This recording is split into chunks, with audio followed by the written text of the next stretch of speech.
Many of us have been on this big self-help kick recently, myself included. We've all been listening to the podcasts, reading the books, absorbing the wisdom, applying the knowledge. We want to be free.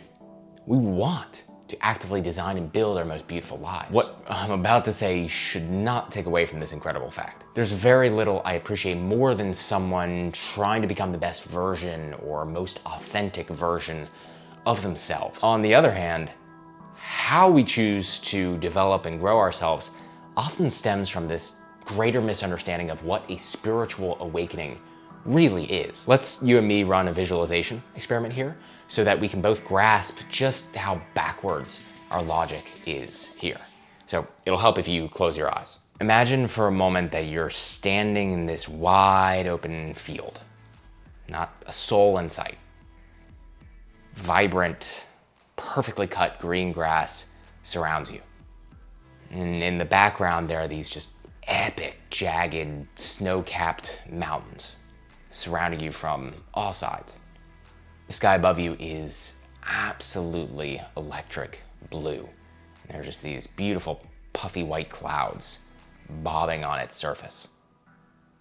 You have the image in mind now. Okay, great. Now, in this vision you've created for yourself, I want you to spin around 180 degrees and then notice, about 10 yards away or so is this 4-paneled window pane hovering, like literally hovering above the ground. So now you're seeing this picturesque alpine view, only a window pane is just floating above the grass. If you could, I want you to actually walk up to that window pane in your mind's eye and look through it and then tell me what you see. It's kind of more of the same, right? Or at least close to more of the same. There's still a green-ish field. There's still some cool mountains, a pretty sky. The only difference you're really seeing here is that the image is slightly distorted because the light that's coming through the glass is being filtered by it and the dust. So you're looking through this thing for a while and naturally, you eventually begin missing the old beautiful panorama you saw earlier. I mean, after all, who in their right mind would actually want a distorted view of the world when they know, like truly, truly know that a clearer, truer line of sight is available? All right, you can open your eyes now. What do you do now, right? How do you restore your view?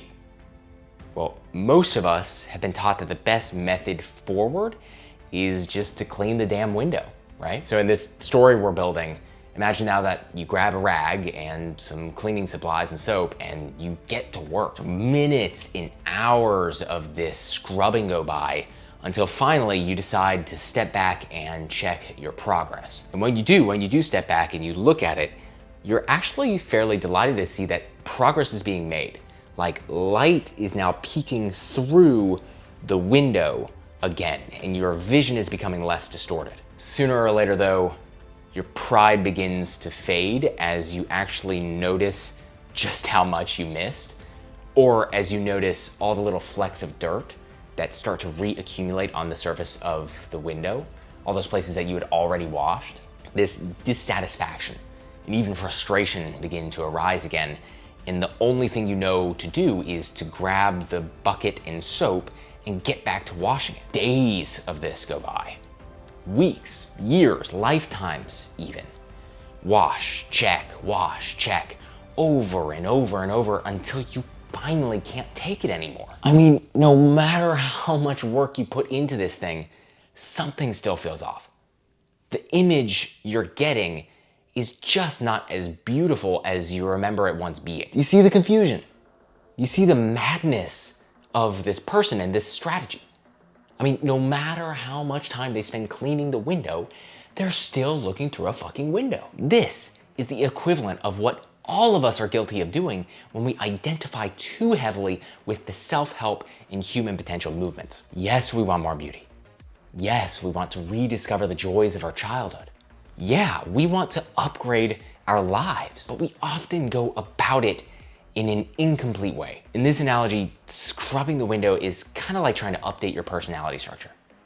Yeah, it's kind of working, but there's just no end to the amount of tweaks you can make to yourself. What you and I really need to do is just to take a step back from the window for a second and see that we're already in the field, that 99.99999% of our existence is actually windowless. It's formless. It's just that we've been choosing the one thing in the universe that happens to filter our experience. Let me say it in an entirely different way. You don't have to do anything in order to benefit and appreciate from the view.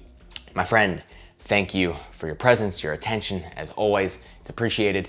If you aren't subscribed to my email list already, make sure to do that in the comments below. That gives you coupons, personal stories, along with reminders of when this content goes out. And then beyond that, if you're interested in more work with me, feel free to shoot me an email with any questions or sign up for a free 30-minute discovery session.